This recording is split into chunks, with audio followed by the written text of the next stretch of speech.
Bonjour à tous, je m'appelle Diane et je suis médiatrice au musée de la Grande Guerre. Alors aujourd'hui, je vous propose un atelier, un tuto pour confectionner vos petites poupées de laine Nénette et Rintintin. Alors c'est une manière sympathique de s'occuper pendant cette période de confinement. Bon, vous allez me dire, quel rapport entre des poupées de laine et la Grande Guerre? Eh bien, il y en a beaucoup.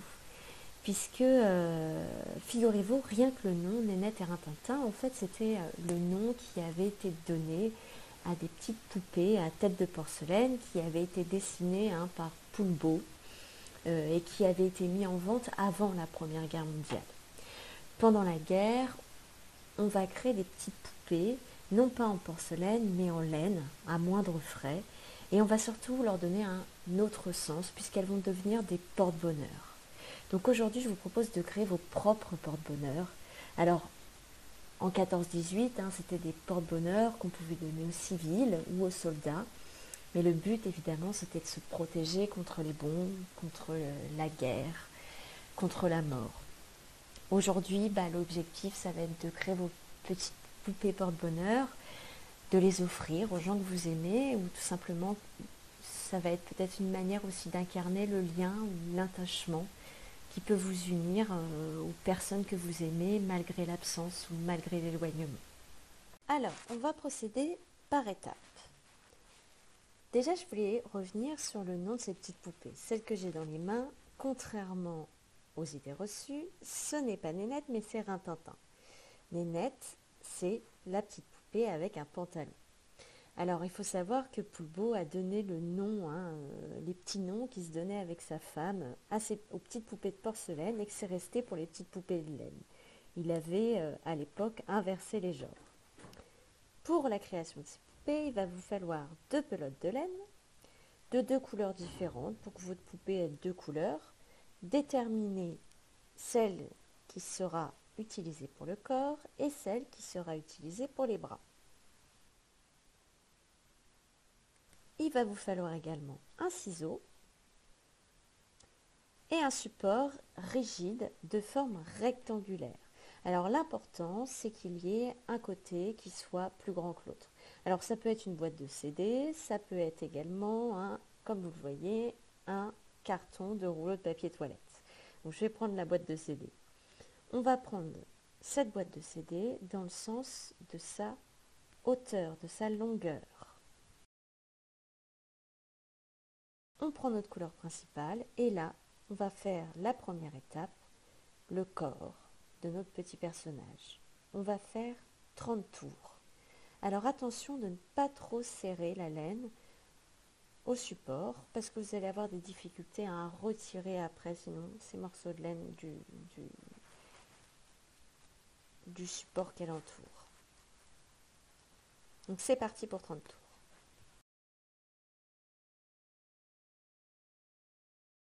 Vous découpez, une fois les 30 tours faits, votre deuxième bout de laine du même côté que le premier bout.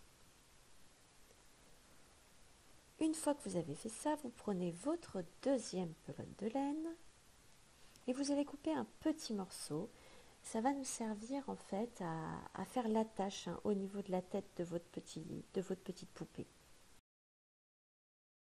Vous écartez la laine du support et vous glissez. Alors attention, vous ne glissez pas du côté des morceaux de laine qui ont été coupés, des 2 petits bouts qui dépassent. Vous glissez de l'autre côté. Tout en haut, vous serrez bien fort. Le mieux, c'est de se faire aider par quelqu'un qui appuie sur le nœud. Bon, là, en l'occurrence, je suis toute seule. Vous serrez. Et là, vous pouvez retirer votre laine de votre support. On va pouvoir passer à la deuxième étape. On va lui faire sa tête. Alors, pour faire sa tête, c'est pareil. Vous reprenez un petit morceau de laine de la deuxième couleur. Et là, l'objectif, ça va être évidemment de lui faire une tête qui ne soit pas trop grosse. Hein, souvenez-vous, tout ça, ça va être le corps entier de votre poupée. Donc il ne faut pas qu'elle ait une tête énorme et des toutes petites jambes. Il faut lui faire une tête à peu près proportionnelle au reste du corps. On serre bien fort, on fait un double nœud et on va pouvoir couper les petits fils qui dépassent. Attention, toujours en faisant attention de ne pas couper les fils trop proches du nœud. Sinon vos nœuds vont se défaire. Troisième étape, les bras. On reprend notre support rigide, mais cette fois-ci, on ne met pas dans le sens du côté le plus grand. On va utiliser le sens de la largeur. On prend notre deuxième couleur, celle qu'on va utiliser pour les bras. On coince, hop, notre premier petit bout de laine. Et là, on va faire entre 20 et 25 tours. Au bout de 25 tours, on fait pareil que pour le corps. On coupe les deux bouts au même niveau. Et là, comme on n'a pas besoin d'attache, on retire notre laine en essayant de garder la forme du support. On prend la couleur principale, on coupe deux petits morceaux et là ce qu'on va faire, en fait on est en train de lui faire les bras et notamment on va lui faire ses petites mains. Alors attention, c'est pareil, les mains c'est plutôt petit par rapport au reste des bras. On va pas lui faire des mains énormes.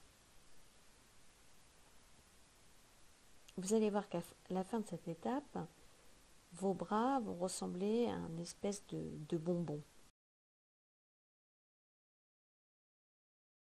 Alors le mieux c'est de ne pas serrer tout de suite. Vous voyez, vous faites un simple nœud.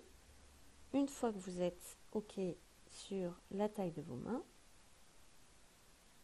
là elles sont un petit peu grandes mes mains par rapport à mon bonhomme. Une fois que vous êtes OK sur la taille de vos mains, et bien vous faites un double nœud.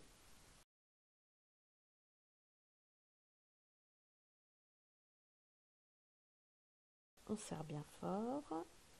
On se fait aider si on est plusieurs. On fait pareil de l'autre côté et je vous ai dit, on a notre forme de bonbon qui apparaît.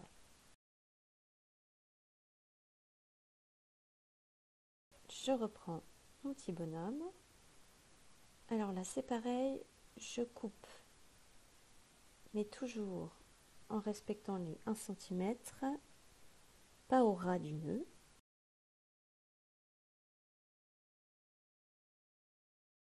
Là, je vais écarter la laine de sorte de mon bonhomme, du corps de mon bonhomme, de sorte à ce que ça fasse des boucles. Vous voyez, j'essaye de passer dans les boucles.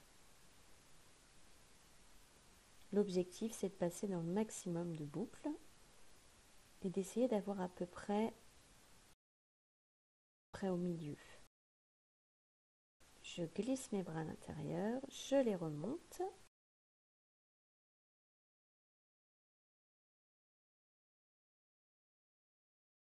Le mieux, c'est de les remonter au maximum. Et on va pouvoir lui faire sa taille. Prenez un petit morceau de laine de votre deuxième couleur. Vous la glissez sous le corps. Donc là, ça va être l'étape de la taille. On serre, un simple nœud. Alors le mieux, c'est pour ça que je l'ai changé de sens, c'est de faire les nœuds toujours dans le même sens. Toujours du même côté de notre petite poupée.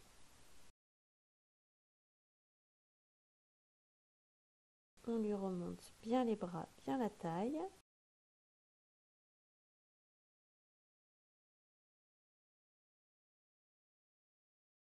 On serre fort.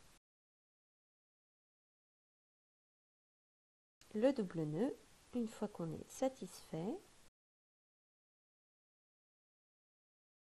Et on coupe, toujours à 1 cm, pas au ras du nœud. Donc c'est le moment de décider aussi, hop, voilà, on lui remet bien sa petite tête.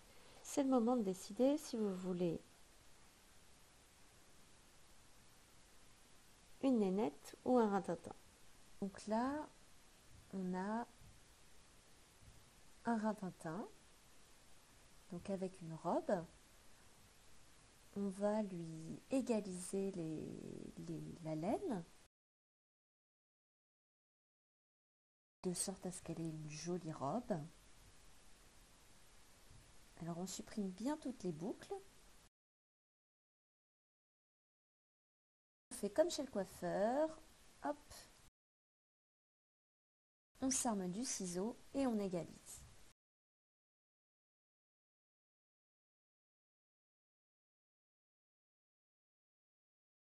Voilà, ça va nous aider également pour faire Nénette avec son pantalon.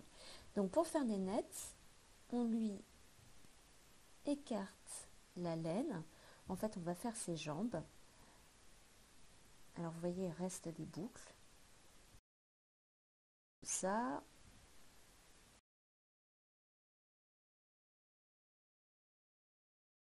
on écarte la laine. L'objectif, c'est évidemment d'avoir des jambes de la même épaisseur.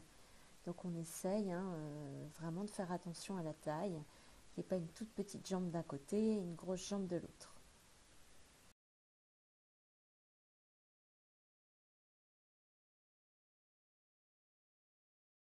Une fois que c'est fait, on prend notre couleur secondaire de laine, on coupe 2 petits morceaux et c'est avec ces petits morceaux-là qu'on va faire les pieds. Alors je retourne mon petit bonhomme de sorte à ce que les nœuds soient toujours sur la même face. Même technique que depuis le début, on fait 2 simples nœuds pas très serrés pour l'instant afin de placer convenablement et de déterminer convenablement la taille des pieds. Et une fois qu'on est satisfait, on serre. Toujours pareil, on serre fort, on se fait aider, double nœud.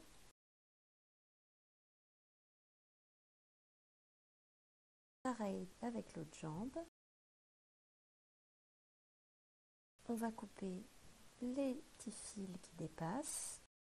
Toujours, souvenez-vous, 1 cm. Et puis là, on va rentrer dans le détail. Alors on va notamment passer le ciseau dans les boucles de ses mains pour lui ouvrir, voilà, on ouvre les boucles, ce qui va nous permettre après pareil, d'égaliser les laines et de réduire aussi la taille des mains. Vous voyez, il reste des petites boucles, on fait comme à chaque fois, on essaye de bien enlever toutes les petites boucles, on égalise.